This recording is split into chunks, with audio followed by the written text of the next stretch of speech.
Surgery में आज हम डिस्कस करेंगे gastroesophageal reflux disease. Gastroesophageal reflux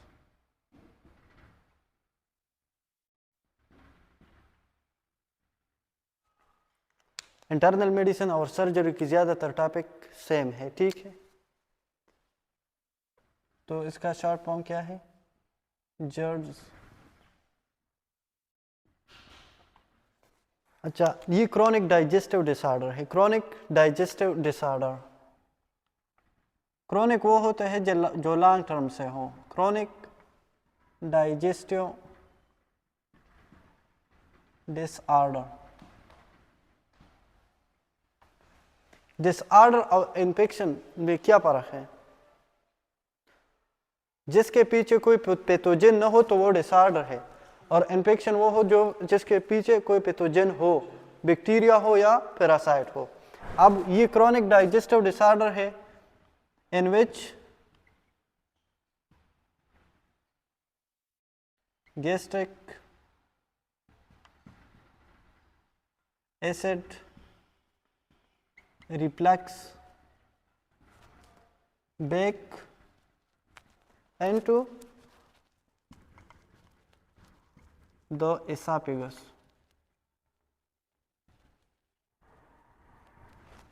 ठीक,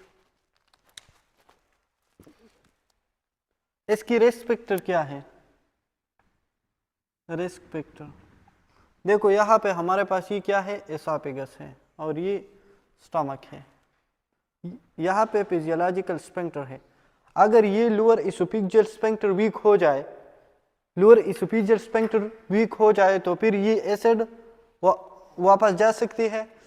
तो अगर ये लोअर इसोफेजियल स्फिंक्टर क्लोज हो तो फिर एक्लेजिया है, और इसके अपोजिट ये अगर रिलैक्स हो और ये क्लोज नहीं हो सकते कंप्लीटली तो इस कंडीशन को गर्ड्स कहते हैं। ये एसिड वापस जाएगी, ठीक है। तो इस कंडीशन को क्या कहते हैं? गर्ड्स। अब इसकी रिस्क फैक्टर क्या है? ये क्या होती है? हमने हाइएटल हर्निया पढ़ा था। हाइएटल हर्निया, हाइएटल हर्निया या पेरा इसोफेजियल हर्निया। अब देखो, इसमें हमारे पास ये गैस्ट्रोइसोफेजियल जंक्शन और इसके साथ ये कार्डिया, ये पार्ट ऊपर चले जाते हैं स्लाइडिंग हर्निया में या टाइप 1 हर्निया में।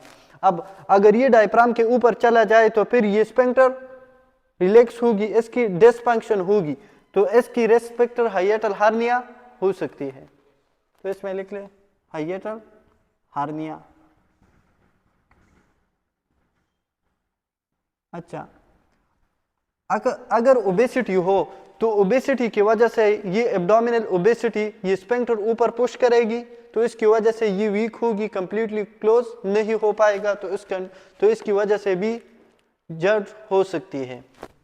तो ओबेसिटी।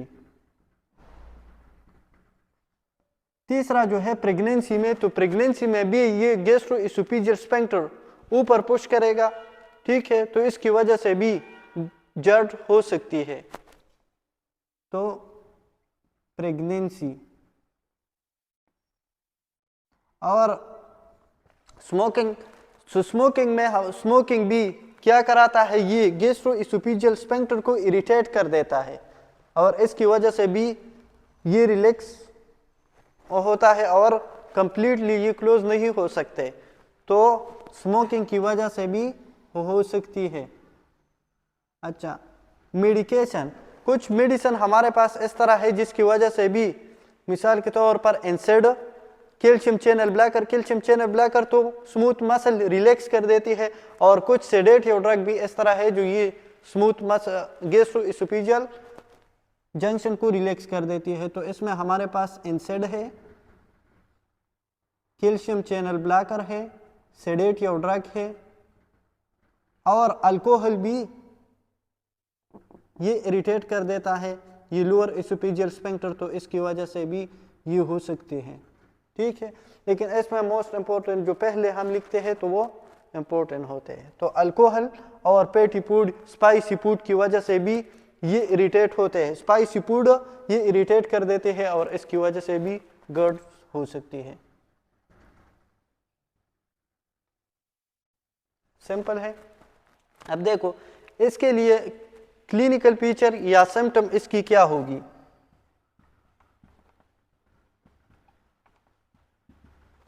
जब पेशेंट क्लिनिक में आएगा तो वो क्या कंप्लेंट करेगी, हार्ट बर्न। अच्छा, ये एसिड जब वापस इसकी रिफ्लेक्स होती है तो हार्ट बर्न होगी, तो heart burn.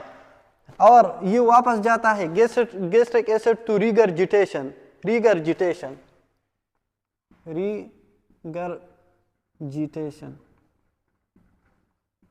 Reflux of gastric acid back into mouth. ठीक है, तो रीगर्जिटेशन और हार्ट बर्न सिम्टम होगी। ठीक, अब इसके लिए हम इन्वेस्टिगेशन किस तरह करेंगे। ये अगर कंप्लेंट ये है कि हार्ट बर्न है, रीगर्जिटेशन है, तो हमारे पास क्या होगी, जर्ड। इसके लिए हम जो इन्वेस्टिगेशन करते हैं, इन्वेस्टिगेशन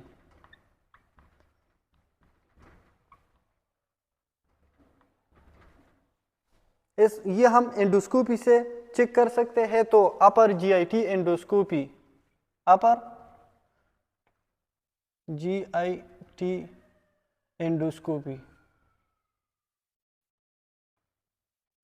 फिर हमें पता चलेगा कि ये गैस्ट्रोएसोफेजियल स्फिंक्टर रिलैक्स है या क्लोज है।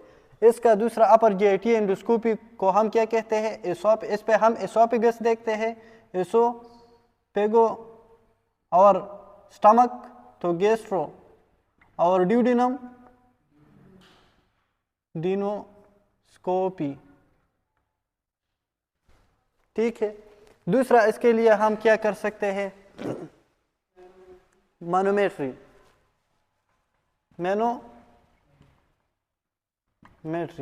और मैनोमेट्री पे लोअर इसोफेजियल प्रेशर हम मालूम करते हैं, लोअर इसोफेजियल स्फिंक्टर प्रेशर हम मालूम करते हैं। तो लोअर इसोफेजियल प्रेशर हमारे पास क्या होगी, ज्यादा या कम, और एक्लिजिया में ज्यादा। ठीक है, तो वो डिक्रीज होगी। अब तीसरा इसके लिए हम क्या कर सकते हैं, पीएच एसोफेगस की पीएच मालूम करेगी। जब ये एसिड वापस जाते हैं ना, ये हमारे पास क्या है, एसोफेगस है, तो जब ये एसिड वापस जाती है एसोफेगस में, तो इस जगह की पीएच कम होगी। जितना एसिडिक हो तो पीएच कम होता है। 7 हमारे पास न्यूट्रल पीएच है, 7 से ज्यादा अल्कलाइन और कम acidic. 1 is more acidic than 2 और 3, तो 2 is more acidic than 3, तो pH हमारे पास कम होगी। तो इसके लिए हम 24 आवर pH मॉनिटरिंग कर सकते हैं।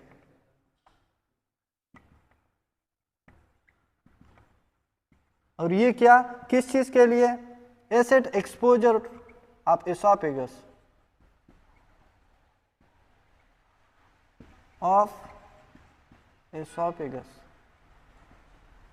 सिंपल है। अच्छा, और हम बेरियम स्वालो भी कर सकते हैं। X ray study of oesophagus and pharynx is barium swallow. तो बेरियम स्वालो पे ये पर हमें साफ नजर आएगी कि ये रिलैक्स है या क्लोज है। ठीक, बट जिस तरह एक्लिजिया में ये क्लोज होते हैं और बर्डबीक नजर आता है, रेड टेल, तो इसमें हमारे पास ये रिलैक्स नजर आएगी। बेरियम स्वालो से वो भी एक्सरेस है, लेकिन उस पर साफ नजर आती है बेरियम की वजह से। तो इसमें फोर्थ नंबर लिख ले, क्या फोर्थ नंबर पे है हमारे पास बेरियम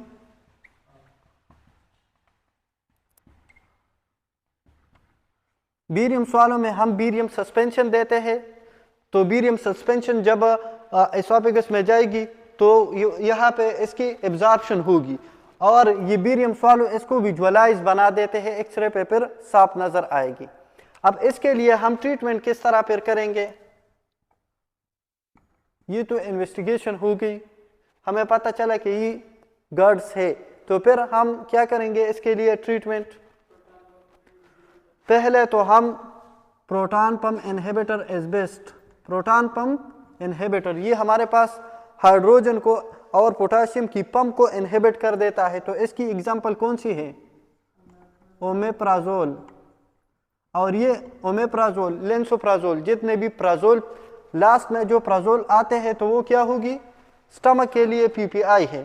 प्राजोल लास्ट में हो तो वो लेंसोप्राजोल, डेक्सलेंसोप्राजोल, पेंटोप्राजोल, तो वो ओमेप्राजोल, ये सारे के सारे क्या है? पीपीआई है। अब ये एम्प्टी स्टमक पे देते हैं, पीपीआई एम्प्टी स्टमक पे देते हैं। रिनिटिडीन और जो हमारे पास H2O ब्लॉकर है, H2 ब्लॉकर है, इसके लिए हम H2 ब्लॉकर भी दे सकते हैं। H2 ब्लॉकर बी एसिड को कम कर देती है और उसकी एग्जांपल क्या है? रिनिटिडीन। इसमें और भी एग्जांपल आप लिख सकते हैं। ये भी एम्प्टी स्टमक पे आप दे सकते हैं, आफ्टर मील पे भी दे सकते हैं, लेकिन ये एम्प्टी स्टमक पे बेस्ट है। ठीक है, ये तो हम एम्प्टी स्टमक पे देंगे। एम्प्टी स्टमक का मतलब ये नहीं कि 1-2 मिनट खाने से पहले। एम्प्टी स्टमक वो होता है जो 1 hour 2 hour before the meal. और इसके लिए और हम क्या दे सकते हैं इसमें? बाकी अगर लिखते हैं तो लेंसोप्राजोल और जितने भी हैं, रिनिटिडीन, पेमोटिडीन, सेमिटिडीन, नेजाटिडीन। ठीक है, तो ये इसकी एग्जांपल है। एंटासिड इसमें हम दे सकते हैं, एंटासिड दे सकते हैं बेस्ट। जो पहले हम लिखते हैं तो पीपीआई, फिर H2 ब्लॉकर, फिर एंटासिड, यहाँ पे HCl है। हाँ, और हम एंटासिड, इसके अगेंस्ट कुछ दे दे ऐसे ड्रग जो इसकी एसिडिटी को न्यूट्रलाइज करे, तो फिर ये वापस इसकी इरिटेशन कम होगी। तो एंटासिड में हमारे पास कौन सी ड्रग है? मैग्नीशियम हाइड्रोक्साइड और एल्यूमिनियम हाइड्रोक्साइड। ठीक है, और कैल्शियम कार्बोनेट, तो ये क्या है? Magnesium hydroxide, aluminium hydro. Antacid after the meal देते हैं, एंटासिड आफ्टर द मील। अच्छा, इसके लिए मिसोप्रोस्टोल दे सकते हैं, वो भी एसिड सप्रेशन थेरापी के लिए यूज होते हैं। मिसोप्रोस्टोल, हाँ, मिसोप्रोस्टोल का काम है, misoprostol as prostaglandin E1 analogue. हाँ, और प्रोस्टाग्लैंडिन यहाँ से कोटिंग कराती है स्टमक की, तो वो तो स्टमक बचाते हैं, यहाँ इसकी रिफ्लेक्स को नहीं रोक सकती, तो हम वो प्रिपेयर नहीं कर सकते। ठीक, तो इसके लिए बाकी हम कौन सी ड्रग दे सकते हैं? मीटोक्लोप्रामाइड और डोमपिरिडोन वो यूज होते हैं लेकिन लेस कॉमनली, तो वो भी लिख ले, लेकिन वो लेस कॉमनली यूज होते हैं।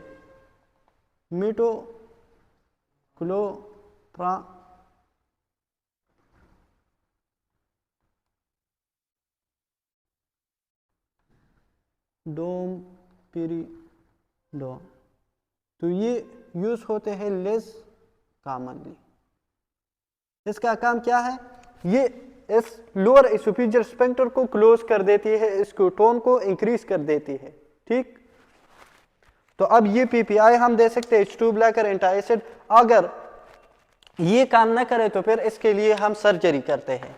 If medicine is fail to work then we will move for surgery.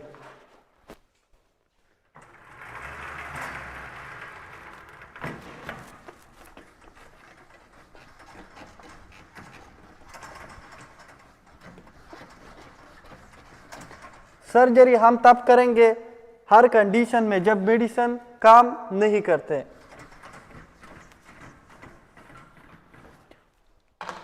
अच्छा, तो इसमें लिख ले if medicine fail to work. Then the next step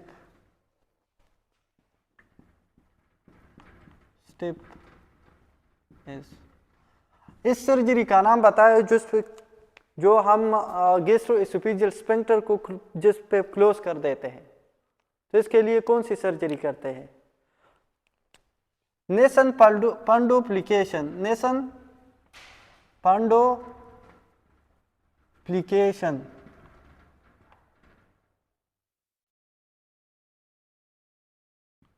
अच्छा, ये इस तरह सर्जरी है। देखो, ये हमारे पास स्टमक है, ठीक। अब पंडस पार्ट स्टमक की ये है, पंडस ये है, तो हम अगर ये यहाँ पे रिलैक्स है, अगर हम स्टमक इस तरह wrap around the gastroesophageal sphincter करें तो फिर ये क्लोज होगी। तो इसमें ये पंडस पार्ट इधर ले आते हैं इस तरह, और गैस्ट्रोएसोफेजियल स्फिंक्टर के रैप अराउंड करते हैं। तो इसमें क्या करते हैं? पंडस पार्ट ऑफ द स्टमक। तो इसमें लिख ले द पंडस, और इसकी गूगल पे आप पिक्चर देख ले तो फिर the fundus part of the stomach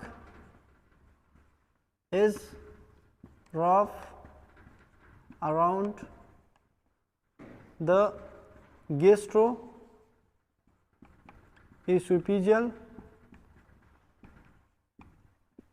sphincter.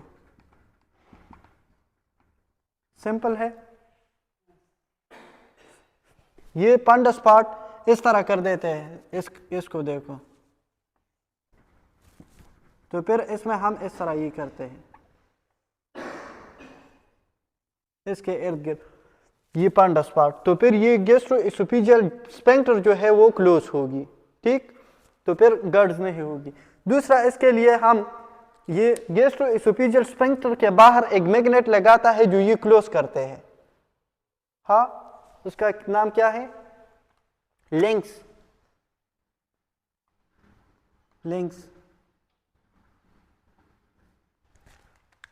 अच्छा, a ring of magnet bead, a ring of magnetic bead is placed around the gastro-esophageal sphincter, ठीक है। अब देखो, एक तो पंडोप्लिकेशन, नेसन पंडोप्लिकेशन एक सर्जरी। लिंक्स इस तरह है, ये हमारे पास एसोफेगस है, ये एसोफेगस है, ठीक। हम इधर इंसिजन कर देते हैं और इसके थ्रू ये मैग्नेटिक रिंग एंटर कर देते हैं, और ये यहाँ पे हमारे पास क्या है? गैस्ट्रोएसोफेजियल स्फिंक्टर, और ये इसके बाहर से इस तरह लगाते हैं ये मैग्नेट। तो फिर जब ये इस तरह फिक्स कर देते हैं, जब फूड आते हैं एसोफेगस में, तो फिर ये नीचे पास होगी और फिर ये मैग्नेट ये वापस क्लोज कर देगी, ठीक। तो एसिड वापस नहीं जाएगी। तो ये लिंक्स है, ठीक। अच्छा, इसमें कोई क्वेश्चन तो नहीं है?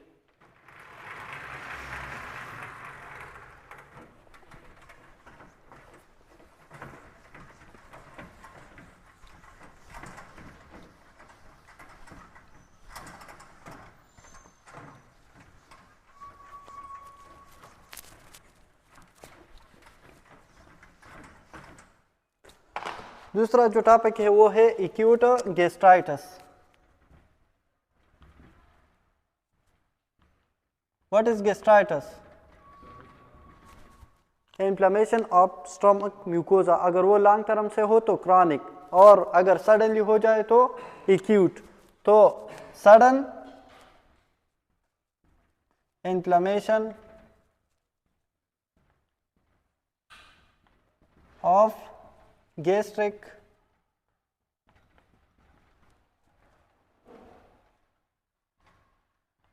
म्यूकोजा। ठीक है, इसकी काजेस को कौन कौन हो सकती है? काजेस पहले इसकी पैथोफिजियोलॉजी लिखते हैं, तो फिर इसके काजेस पढ़ लेंगे। ठीक है, इसकी पैथोफिजियोलॉजी किस तरह है? पैथोफिजियोलॉजी एक्यूट गैस्ट्राइटिस में देखो, हमारे पास जो स्टमक की म्यूकोजा है, stomach mucosa is protected by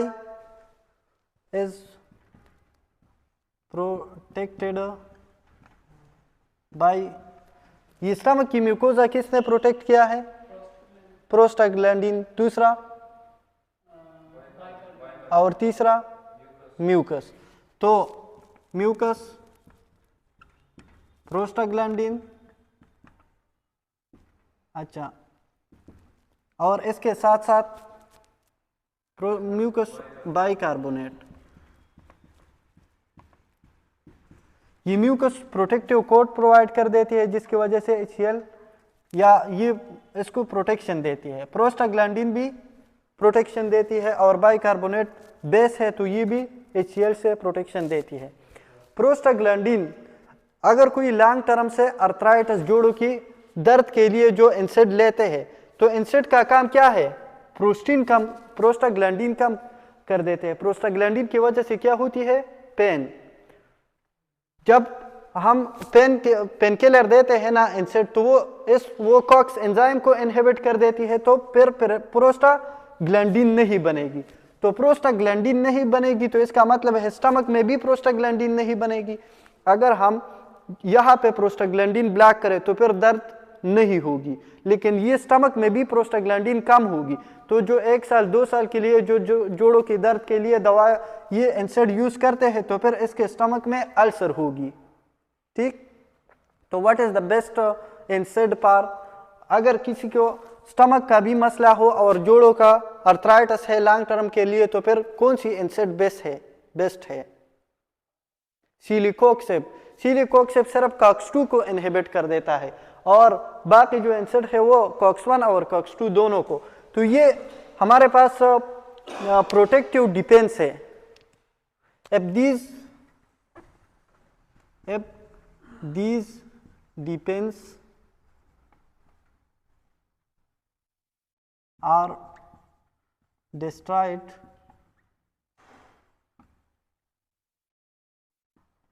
तो इसके बाद फिर क्या होगी? देन पेप्सिन एंड gastric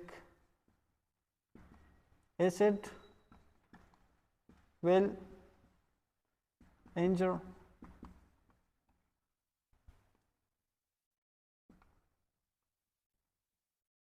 और इसकी वजह से क्या होगी?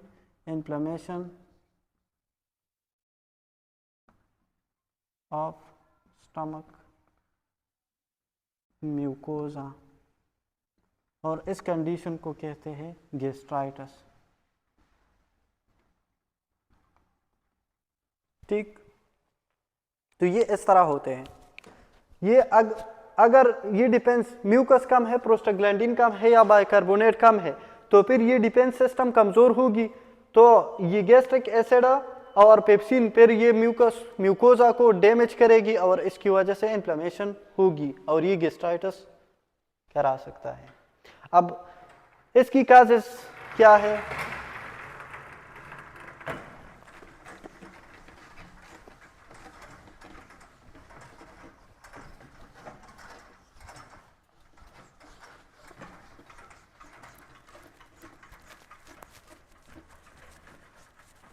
अच्छा, इसकी काजेस लिख ले। हेलिकोबैक्टर पाइलोरी बैक्टीरिया, तो हेलिकोबैक्टर पाइलोरी बैक्टीरिया की वजह से ये हो सकता है। बैक्टर पाइलोरी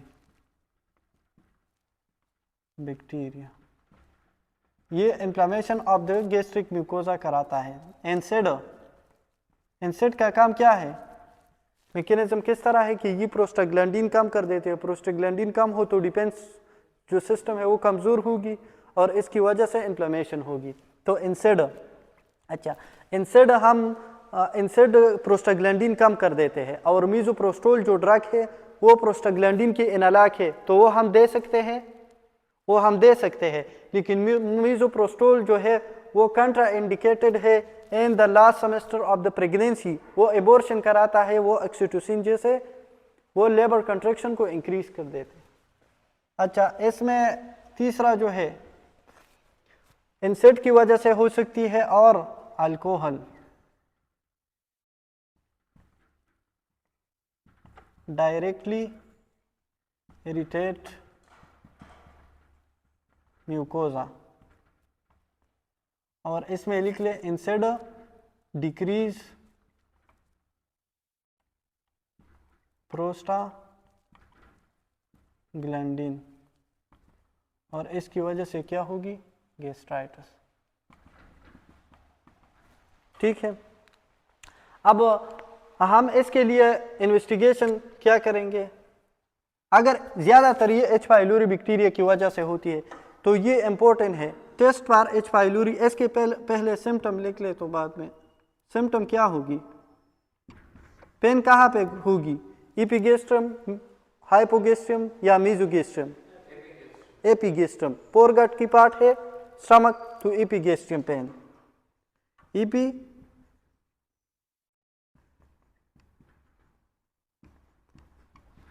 अच्छा, और नासिया एंड वोमिटिंग होगी। डिस्ट्रेस कंडीशन में वोमिटिंग सेंटर एक्टिवेट हो जाते हैं तो Nasiya and vomiting. Inflammation of the stomach है तो फिर लॉस ऑफ एपेटाइट होगी, लॉस ऑफ एपेटाइट, भूख का न लगना। ठीक है, अब इसमें जो हम इसके लिए हम इन्वेस्टिगेशन एंडोस्कोपी कर सकते हैं, बायोप्सी, एंडोस्कोपी, बायोप्सी के थ्रू हम ये एच पाइलोरी बैक्टीरिया को चेक कर देते हैं। अच्छा, कौन कौन सी टेस्ट हम एच पाइलोरी बैक्टीरिया के लिए कर सकते हैं? Test for H pylori bacteria, urea breath test, blood antigen test और स्टूल ब्लड एंटीबॉडीज टेस्ट और स्टूल एंटीजन टेस्ट। तो इसमें हम कर सकते हैं कौन सी टेस्ट? यूरिया ब्रेथ टेस्ट, दूसरा ब्लड एंटीबॉडी टेस्ट, और तीसरा स्टूल एंटीजन टेस्ट। ठीक है, अच्छा, यूरिया ब्रेथ टेस्ट किस तरह कराता है?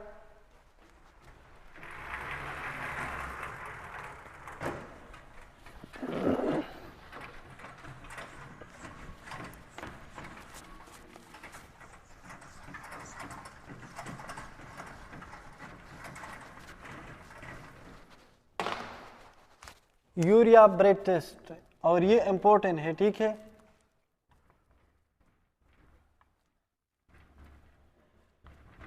इंस्पायरेशन, एक्सपायरेशन, ब्रेथ, ठीक है, ब्रीदिंग।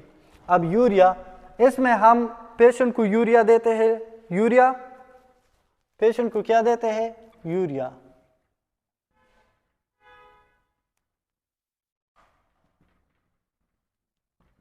पेशेंट, ठीक है, अब ये यूरिया जो है, यूरिया का फार्मूला क्या है? ये इस तरह C++ONH2 और NH2। यहाँ पे अगर यूरिया के साथ वाटर मिल जाए तो ये बनाता है क्या? CO2 plus ammonia. अब देखो, यहाँ पे जो यूरिया हम देते हैं तो वो हम कार्बन की आइसोटोप इसमें यूज कर देते हैं। कार्बन तो नॉर्मल इस सूरत में होती है, हाँ, तो इसमें हम आइसोटोप देते हैं या तो कार्बन 13 की और या कार्बन 14 की। ठीक है, तो हम यूरिया में क्या देंगे, ये हमारे पास यूरिया है, यूरिया के साथ जब वाटर मिल जाए तो ये क्या बनाता है, कार्बन डाइऑक्साइड प्लस अमोनिया। अब ये कार्बन कहाँ से है, ये जो यूरिया में है, हाँ ये कार्बन जो यूरिया में जो कार्बन है तो ये है ना। अब ये यूरिया में जो कार्बन हम देते हैं वो या तो C13 और या C14 देते हैं। अब ये जो प्रोसेस कराता है तो इसके लिए एंजाइम की ज़रूरत है और इस एंजाइम का नाम यूरियस है, और ये यूरियस एंजाइम बैक्टीरिया में होती है हेलिकोबैक्टर पाइलोरी। अब अगर ये रिएक्शन होता है तो हमें पता चलेगा कि हेलिकोबैक्टर पाइलोरी बैक्टीरिया मौजूद है। अब ये आइसोटोप, फिर ये कार्बन डाइऑक्साइड है, तो कार्बन डाइऑक्साइड ब्लड के थ्रू कहाँ पे आएगी, हार्ट में, और हार्ट से फिर लंग में, और लंग से बाहर एक्सहेल होगी। तो वो एक्सहेल ब्रीदिंग के थ्रू हम कार्बन डाइऑक्साइड चेक करेंगे, अगर इसमें आइसोटोप ये है तो फिर वो यूरिया कन्वर्ट हो गई है कार्बन डाइऑक्साइड और अमोनिया में, और यहाँ पे हेलिकोबैक्टर पाइलोरी बैक्टीरिया मौजूद है। सिंपल है, सिंपल इस तरह है कि ये रिएक्शन तब होता है जब यूरियस एंजाइम हो। अगर हेलिकोबैक्टर पाइलोरी बैक्टीरिया नहीं है तो यूरियस एंजाइम होगी नहीं, तो ये रिएक्शन होगी नहीं। अगर हम ये आइसोटोप देते हैं C13 और या C14 तो ये कार्बन डाइऑक्साइड में कन्वर्ट होगी, ये नॉर्मल कार्बन डाइऑक्साइड। तो अगर हम एक्सेलेशन में कार्बन डाइऑक्साइड चेक करते हैं तो कार्बन की आइसोटोप नहीं होगी, normal carbon dioxide.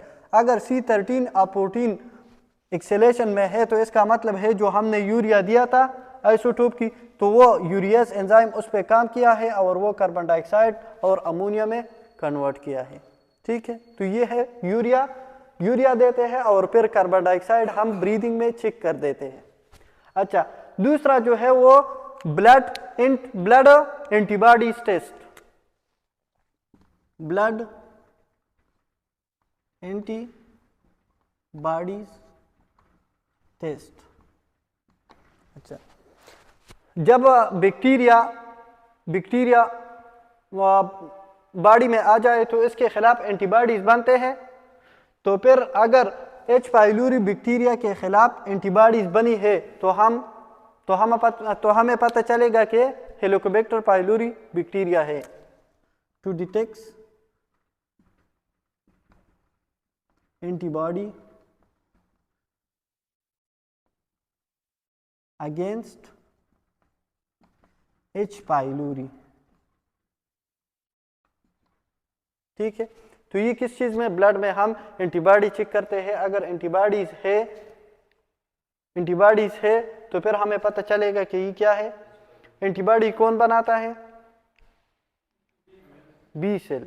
B cell जब मैच्योर हो जाए बी सेल तो ये कन्वर्ट होते हैं प्लाज्मा सेल में, और प्लाज्मा सेल हमारे पास एंटीबॉडीज बनाते हैं, 5 किस्म की एंटीबॉडी, GAMED गेम।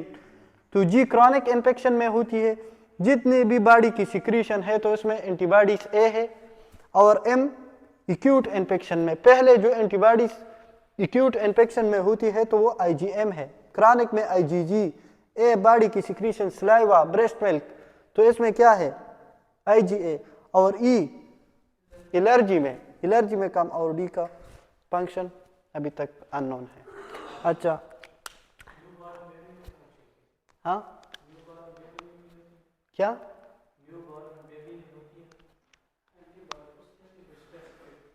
एंटीबॉडीज ये बी सेल और T cell is the type of acquired immunity, innate immunity की टाइप नहीं है। अच्छा, इसमें जो हमारे पास तीसरा है वो स्टूल एंटीजन टेस्ट। अच्छा, अगर स्टूल में हेलिकोबैक्टर पाइलोरी के एंटीजन प्रेजेंट है तो फिर भी हमें पता चलेगा कि हेलिकोबैक्टर पाइलोरी बैक्टीरिया है। टू डिटेक्ट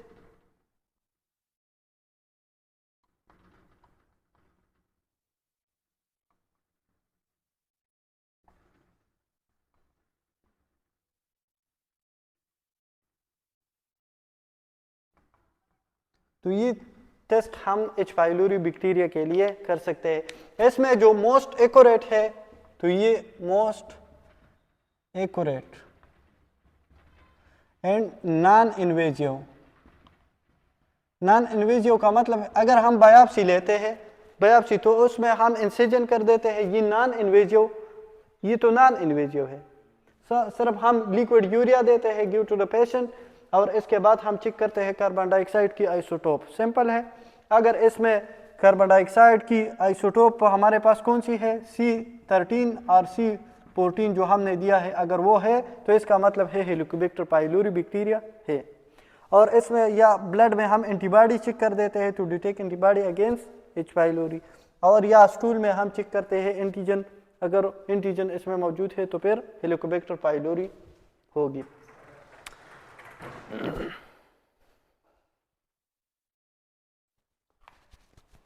अच्छा,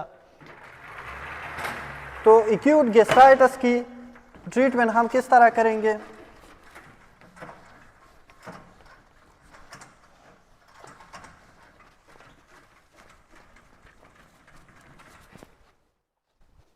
ट्रीटमेंट इसकी किस तरह करते हैं?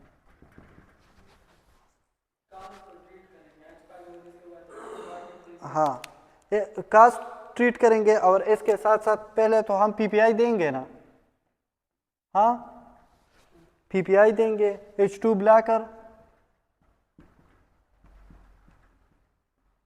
और अगर ये इंसेट की वजह से है, अगर इंसेट लेते हैं मिसाल के तौर पर आइबुप्रोपिन या कीटोरोलेक जो भी है, हमारे पास डेक्सामेथासोन है, ये जो इंसेट लेते हैं ना तो वो स्टॉप कर लेंगे, और जो बैक्टीरिया की वजह से है तो फिर बैक्टीरिया की ट्रीटमेंट करेंगे। ठीक है, इसमें तीसरा जो लिख ले तो वो ट्रीट द काज।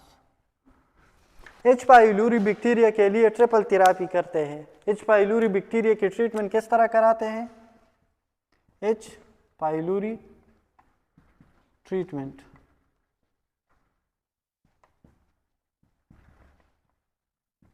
ठीक है।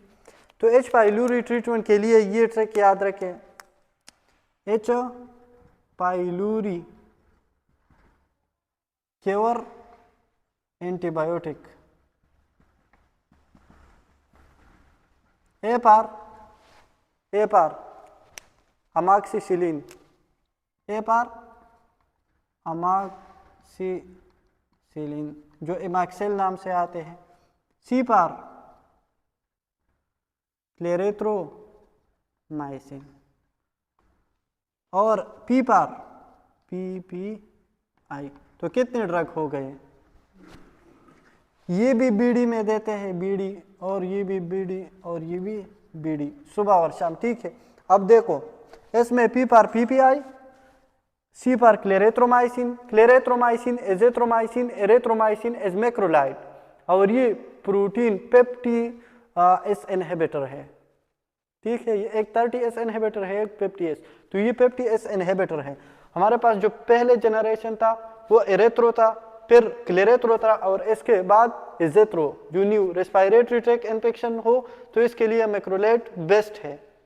ठीक है, क्लेरेथ्रो, एरेथ्रो, एजेथ्रो।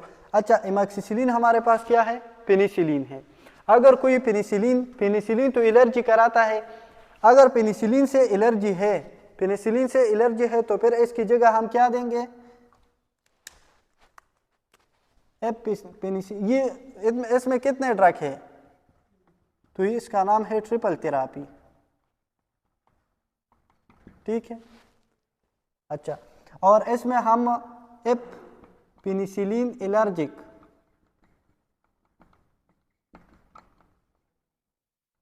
अगर पेनिसिलिन से एलर्जी है तो फिर इसकी जगह हम PPI, तो अपनी जगह PPI प्लस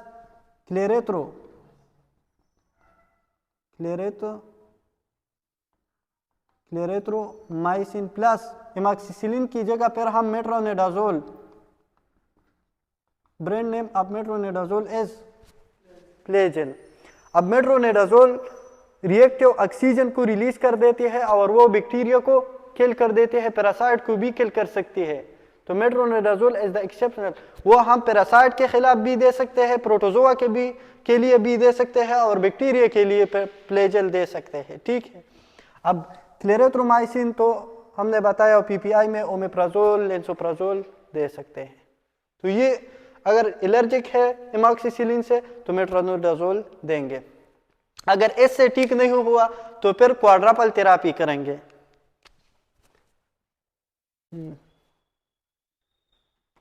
चलिए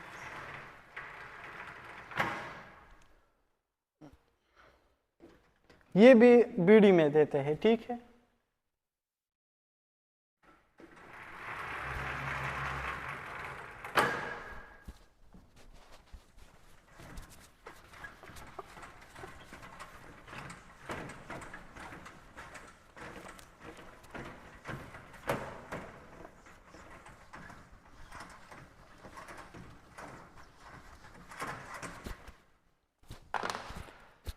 a fail to work F triple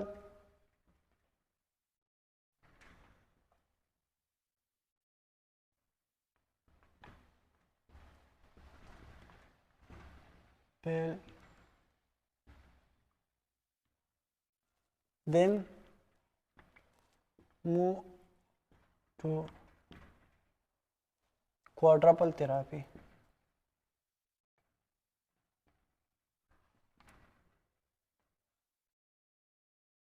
ठीक है, तो क्वाड्रपल थेरापी में हमारे पास कितने ड्रग होगी? 4। इसमें पहले कौन सी है? हाँ, proton pump inhibitor. Proton pump inhibitor तो सारों में सेम है, और प्रोटॉन पंप इनहिबिटर के साथ हमारे पास दूसरा जो है वो मेट्रोनिडाजोल है, मेट्रोनिडाजोल। और मेट्रोनिडाजोल के साथ साथ फिर हम इसके लिए टेट्रासाइक्लिन देते हैं, पीपीआई, मेट्रोनिडाजोल और टेट्रासाइक्लिन, और चौथा बिस्मथ सब्सिलिसाइलेट।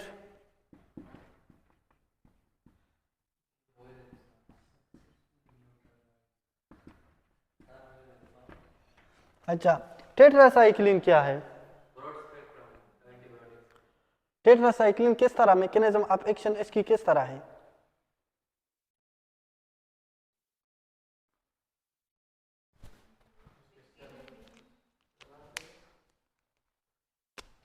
अच्छा, डॉक्टर नजीब साहब की लेक्चर जिसने लिए हो तो उनको याद होगा। बाई 8:30 बाई 8:30 तो इसमें 8 इस तरह लिख लें।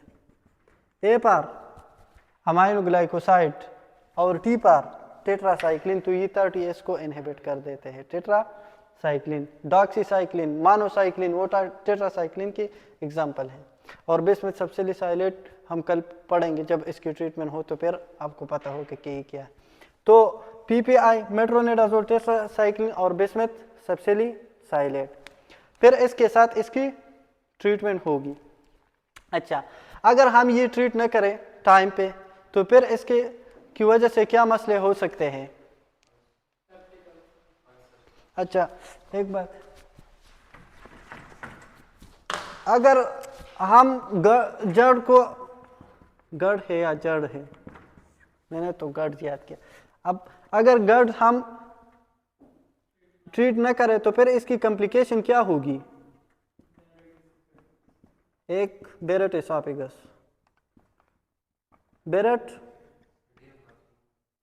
Yes, adenocarcinoma. तीसरा बताएं। हाँ, जब एसिड वापस जाएगी तो इसकी वजह से गैस्ट्राइटिस, एसोफेगाइटिस, और इसका नाम रिफ्लक्स की वजह से है तो रिफ्लक्स एसोफेगाइटिस। ठीक है, तो इसकी कॉम्प्लिकेशन ये हो सकते हैं। अब अगर एक्यूट गैस्ट्राइटिस हम ट्रीट न करें तो फिर इसकी कॉम्प्लिकेशन क्या हो सकती है?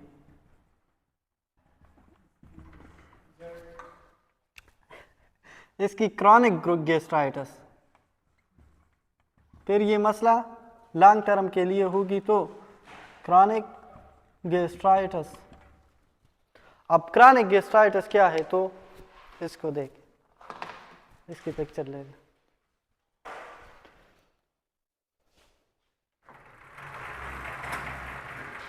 अच्छा, ये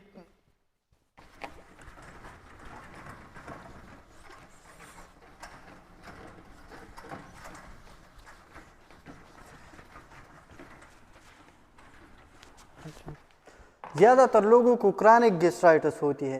तो क्रॉनिक गैस्ट्राइटिस हमारे पास दो टाइप की है। क्रॉनिक गैस्ट्राइटिस,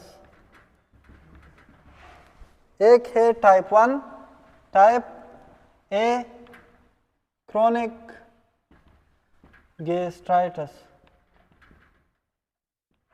और दूसरा जो है वो टाइप बी क्रॉनिक गैस्ट्राइटिस। हमारे पास यहाँ पे ए है, ए, ये याद रखिए टाइप ए, ये किस काज इसकी क्या है, ऑटो इम्यून। ऑटो, इसमें ए है ना, तो ऑटो इम्यून एंटीबॉडीज की वजह से होती है, ऑटो इम्यून एंटीबॉडीज। और इसकी एच पाइलोरी, पैथोलॉजी में आपने पढ़ा है। अच्छा, और ये हमारे पास कितने परसेंट होता है, और बी कौन सी ज्यादातर होती है, एच पाइलोरी। तो 90% ये है, 90% ये है, और 10% ये है। बस इतना आपको पता है कि क्रॉनिक गैस्ट्राइटिस ज्यादा है, परसेंटेज याद रखना जरूरी नहीं। 10% ये है और 90% ये है। अगर हम ब्लाइंडली बगैर इन्वेस्टिगेशन की ट्रीटमेंट इसकी करना है तो फिर हम क्या देंगे, ऑटो इम्यून एंटीबॉडीज के लिए या एच पाइलोरी के लिए। एच पाइलोरी की ट्रीटमेंट ज़्यादातर 90% तो चांसेस ये है कि H pylori type B chronic gastritis हो। अब अच्छा, ये हमारे पास जो होता है तो वो पंडस और बॉडी पार्ट में होती है। पंडस आकर इन पंडस एंड बॉडी ऑफ स्टमक। फिर आप चैट जीपीटी पे चेक करें दोबारा। अच्छा, एक जब यहाँ पे मैं वैल्यू लिखता हूँ, आप अगर चैट जीपीटी वैसे पे चेक करते हैं तो इसका तो अलग होते हैं, तो मैं जो लिखता हूँ बुक से लिखता हूँ, ठीक है। इसमें कंफ्यूज नहीं होना कि ये गलत हो गया। तो पंडस और बॉडी, और इसमें जो एंट्रम है वो स्पेयर होती है, वो इसमें इन्वॉल्व नहीं होती। एंट्रम वो क्या होते हैं, स्पेयर। ये कल जो मैंने वीडियो लिखा था तो अब्दुल्ला भाई ने बताया कि आपने ये वीडियो गलत लिखा है, वो चैट जीपीटी पे उसने चेक किया, तो फिर मैंने उसको बुक क्या पिक्चर उसको भेज दिया कि ये है इनकी वीडियो। आपके दिल में ये शक ना हो कि ये गलत हो गया। अच्छा, इसमें हमारे पास क्या है, और ये पंडस है, और पंडस के बाद बॉडी है, और इसके बाद एंट्रम है और पाइलोरस है। आकर इन एंट्रम एंड पाइलोरस, ठीक। अब ये एडिनोकार्सिनोमा करा सकता है या माल्ट लिम्फोमा। माल्ट, हाँ, ये एडिनोकार्सिन, ये 4 time increase risk for adenocarcinoma, 4 time या increase risk for adenocarcinoma, adenocarcinoma of the stomach, ठीक है। स्टमक में भी ग्लैंडुलर सेल है, जो ग्लैंडुलर सेल से वो कैंसर निकले तो वो क्या होती है, एडिनोकार्सिनोमा। अब इसमें देखो ये जो कैंसर कराता है, increase risk for malt lymphoma.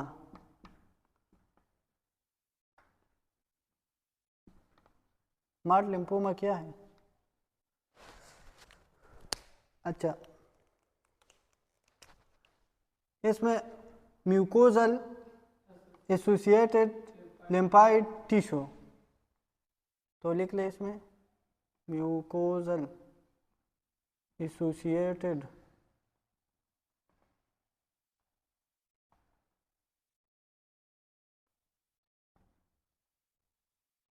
अच्छा, ये बैक्टीरिया की वजह से है। तो द मेन इन्फ्लेमेटरी रिस्पांस जो होती है तो उसमें ज़्यादातर सेल कौन सी होगी? द प्रीडोमिनेंट इन्फ्लेमेटरी रिस्पांस, तो इसमें ज़्यादातर द प्रीडोमिनेंट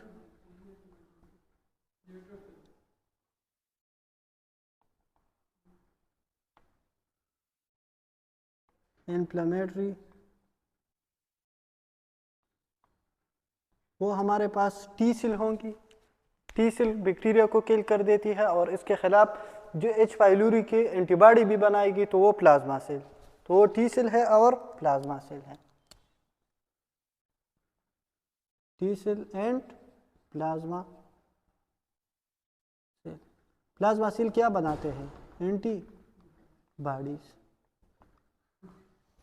टी सेल और बी सेल, टी सेल खुद काम कर देते हैं, ये बैक्टीरिया को डायरेक्टली किल करता है, ठीक है, और बी सेल एंटीबॉडी बनाता है। तो सेल मीडिएटेड इम्यूनिटी और ह्यूमोरल इम्यूनिटी कौन प्रोवाइड करता है? ह्यूमोरल। क्यों? मतलब ये एंटीबॉडी बनाता है, खुद सेल किल नहीं करता, और ये खुद सेल तो cytotoxic T cell cell mediated immunity provide कर देता है। अब ये हमारे पास ऑटो इम्यून एंटीबॉडीज है, तो इसमें ऑटो इम्यून जो एंटीबॉडीज बनती है अपने सेल्स के खिलाफ, तो वो पेराइटल सेल को भी डिस्ट्रॉय करेगी।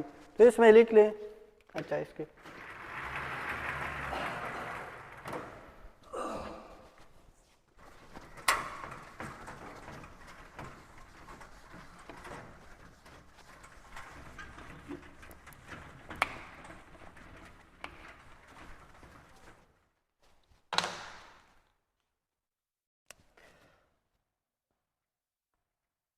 the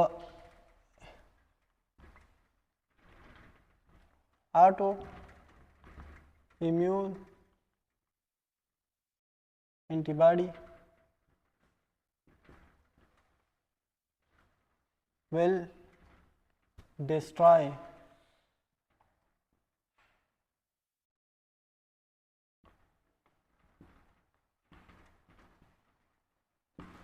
parietal cell.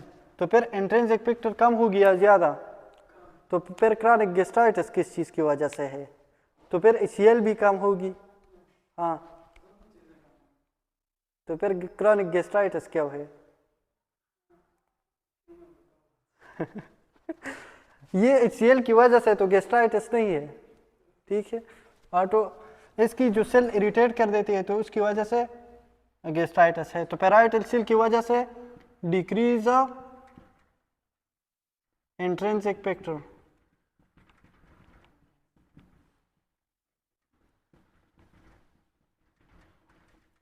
Decrease intrinsic factor, तो विटामिन B12 की एब्जॉर्प्शन डिक्रीज होगी।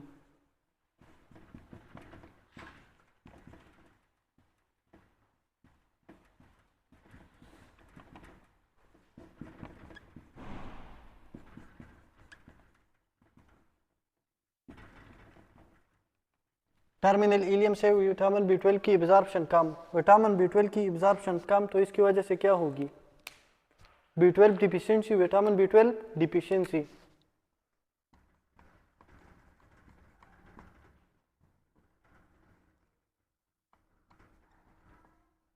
और इसकी वजह से ये मैच्योर RBC पर्निशियस एनीमिया होगी।